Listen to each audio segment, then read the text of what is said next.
ഈ തളാപ്പിൽ തകർന്നു വീണ വീടും അവിടെ നിസ്സഹായരായി നിൽക്കുന്ന വീട്ടിലെ രണ്ടുപേരെയും അവരുടെ പ്രതികരണവും നമ്മൾ നേരത്തെ കേട്ടതാണ്. സമീപത്തെ വീടുകളുടെ മുറ്റമെല്ലാം വെള്ളമാണ്. വീട്ടിനകത്തേക്ക് വെള്ളം കയറാതിരിക്കാൻ അവിടെയുള്ളത് എന്താണോ അത് വെച്ച് വാതിലൊക്കെ അടച്ചു വച്ചിരിക്കുന്നത്, തടയാൻ ശ്രമിക്കുന്ന ദൃശ്യങ്ങൾ ഉൾപ്പെടെയാണ് നമ്മൾ നേരത്തെ കണ്ടത്.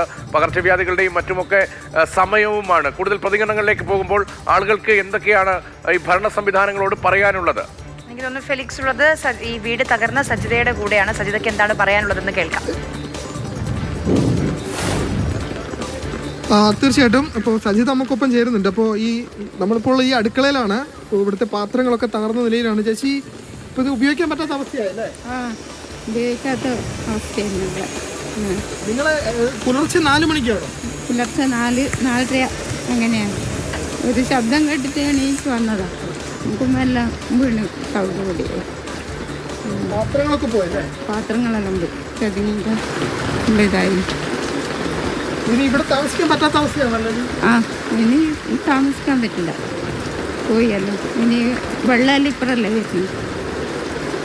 എങ്ങോട്ടാ പാറ? എളുപ്പം നോക്കണം. വേണ്ടില്ല. ശക്തമായ മഴയായിരുന്നു അല്ലേ? ഇന്നലെ രാത്രി നല്ല ശക്തമായ മഴയാണ്. അതാണ് ചേച്ചി പറയുന്നത്. ഇപ്പോൾ ഇവിടെ നിൽക്കുമ്പോൾ കാണാൻ സാധിക്കും ഓടൊക്കെ പൊട്ടി ഈ വീടിൻ്റെ അടുക്കളയ്ക്കുള്ളിലേക്ക് വീണ അവസ്ഥയാണ്. അങ്ങനെയാണ് ഈ പാത്രങ്ങളൊക്കെ തന്നെ പൊട്ടിപ്പോകുന്ന തരത്തിലുള്ള പാത്രങ്ങളൊക്കെ തന്നെ പൊട്ടിപ്പോയിട്ടുണ്ട്. ഗ്ലാസുകളൊക്കെ തകർന്ന നിലയിലാണ്. അപ്പോൾ അതാണ് ഇവിടുത്തെ അവസ്ഥ. അതായത് അതിശക്തമായ മഴ ഈ സമയവും, ഇപ്പോൾ നമ്മൾ ഈ സംസാരിക്കുന്ന സമയത്തും ശക്തമായ മഴയാണ് ജില്ലയിൽ എമ്പാട് ലഭിക്കുന്നത്. പ്രത്യേകിച്ച് ഈ പ്രദേശങ്ങളിലടക്കെ ലഭിക്കുന്നു എന്നതാണ്. മഴ മാത്രമല്ല, ശക്തമായ കാറ്റും അനുഭവപ്പെടുന്നുണ്ട് എന്നതാണ് ഏറ്റവും പ്രധാനപ്പെട്ട കാര്യം.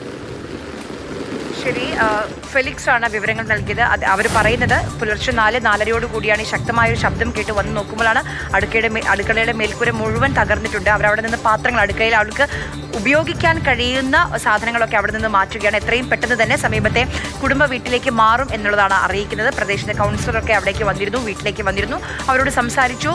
നടപടികൾ ഉണ്ടാകും എന്ന് പ്രതീക്ഷിക്കുകയാണ് അവർ.